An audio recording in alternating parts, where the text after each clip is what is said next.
नमस्ते, SSN 24 news में आपका स्वागत है। आज पेट्रोल और डीजल के दाम बढ़े हैं, ये आश्चर्यचकित मत होइए। ये बढ़ता रहता है और बढ़ता है तो कुछ नाराजगी भी बढ़ती है, बात से इनकार नहीं किया जा सकता है। लेकिन जब कमते हैं तो आप लोग तो पूछते नहीं है, जब बढ़ जाते हैं तो पूछते हैं।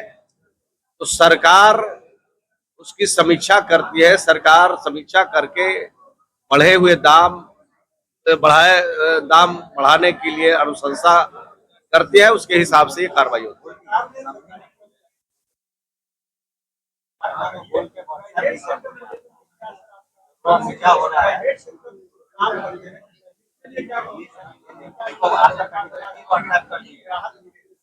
परिवहन मंत्री से इसका जवाब पूछिएगा तो बढ़िया देगा, लेकिन इतनी बात मैं जरूर बता सकता हूँ कि मुझे परिवहन मंत्री भी रहने का सौभाग्य प्राप्त हुआ है।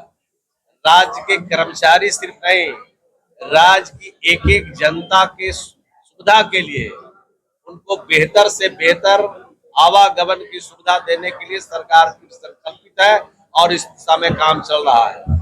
नई बसें भी खरीदी जा रही है और उसके अलावे भारत सरकार ने भी 400 बसें खरीदने के लिए, इलेक्ट्रिक बसें खरीदने के लिए हम लोग सरकार को निर्देश दिया है। इस दिशा में पहल जारी है।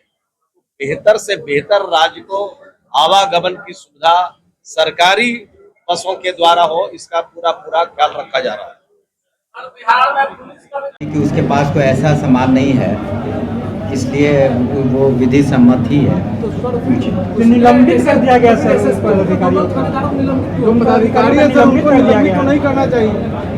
जो वहाँ के सुप्रिंटेंडेंट ऑफ पुलिस कैसे उठ गया, जो कानून का राज है तो स्थापित है, वहाँ सुप्रिंटेंडेंट ऑफ पुलिस हैं, IG हैं, इस मामले को ज़रूर देख रहे हैं और जो विधि सम्मत और उचित कार्रवाई है वो होगी। अगर किया गया है, अगर कोई गलत काम किया है तो उस पर कार्रवाई होती है, पुलिस वालों पर भी, अन्य सरकारी कर्मियों पर भी।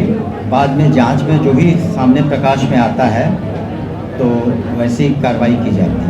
व्यवस्था पर सवाल उठा है जी, गिरफ्तारी पर रोक लग गया है सर, कैसे देखते हैं?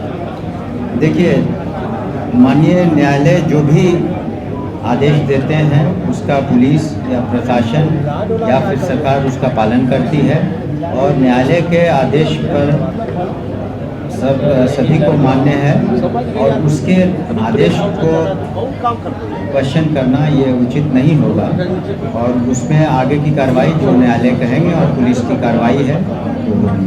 विपक्ष व्यवस्था पर सवाल उठा रहे हैं। देखिए, अब तो विपक्ष, जैसा कि आप जानते हैं हम सभी, कि विपक्ष को सही जवाब जनता ने दे ही दिया है। संख्या इतनी घट गई है तो विपक्ष का काम होता है, लेकिन विपक्ष के जो अच्छे सुझाव हैं उसको हम स्वागत करते हैं। क्रिटिकल अगर कोई कमेंट है या कोई बात है, अनर्गल किसी तरह की बातें अगर विपक्ष करते हैं या कोई आरोप लगाते हैं जिसमें कोई तथ्य नहीं है, तथ्यहीन है, बेबुनियाद है, तो कोई मायने नहीं रखता। सर, पेट्रोल डीजल की बेतहाशा वृद्धि हो रही है, बढ़ रहे हैं लोगों पर, गरीबी बढ़ रही है, इस पर क्या करेगी सरकार? देखिए, पेट्रोल डीजल इत्यादि जो भी POL है, क्रूड ऑयल है, इसका आयात केंद्र सरकार करती है और हम सभी जानते हैं कि अभी जो खाड़ी युद्ध हुआ है, फिलहाल सीज फायर है, जिसके कारण से तेल के आयात में दिक्कतें हो रही हैं, न सिर्फ हिंदुस्तान में लेकिन पूरे साउथ ईस्ट एशिया में जो भी कंट्रीज़ हैं। तो निश्चित रूप से जहाँ तक हो सकता है सरकार ख्याल रख रही है, लेकिन एक हद के बाद सरकार को भी जितने पैसे देने पड़ते हैं तो उस हिसाब से भी मजबूरी में, इकोनॉमिक नेसेसिटी है, सरकारें कदम लेती हैं। हमारी सरकार ने कदम लिया है क्योंकि क्रूड ऑयल का प्राइस भी आप देखते हैं कि जो पर बैरल डॉलर की जो कीमत थी डॉलरों में, उसमें बेतहाशा वृद्धि हुई है। तो इसलिए इस तरह की कीमतें हैं, बड़ी हैं। टैक्स कम करके जनता को राहत दे किसी, ये तो विचारणीय विषय है क्योंकि राज्य सरकार को भी अपने राजस्व को देखना है। तो ये तो सरकार जब ज़रूरत पड़ती है तो ATF में आपने देखा था एक रियायत मिली थी, जो टरबाइन फ्यूल बोलते हैं, उसमें रियायत दी गई थी। तो ये समय समय पर समीक्षा सरकारें करती हैं, हमारी सरकार भी करेगा, जो उचित निर्णय है समय पर लीजिए। धन्यवाद।